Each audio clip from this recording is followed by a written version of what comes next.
ಮೋದಿ ಅವರು ಒಂದು ದೊಡ್ಡ ಸುಳ್ಳನ್ನು ಹೇಳಿದರು. ಏನು, ವರ್ಷಕ್ಕೆ 2 ಕೋಟಿ ಉದ್ಯೋಗ ಕೊಡ್ತೀನಿ ಅಂತ ಹೇಳಿದರು.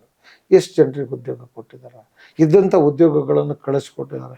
15% GST ಹಾಕಿದ್ದಾರೆ. ಇವತ್ತು ಉದ್ಯಮಿಗಳನ್ನು ನಡೆಸ್ಲಿಕ್ಕೆ ಸಾಧ್ಯನಾ? ನಾವು ಏನಾದರೂ ಒಂದು ಉದ್ಯಮ ಮಾಡಬೇಕು ಅಂದ್ರೆ 18% GST ಕೊಟ್ಟು ನಾವು ಕೆಲಸ ಮಾಡಬೇಕು. ದೊಡ್ಡ ದುರಂತ ಇದು.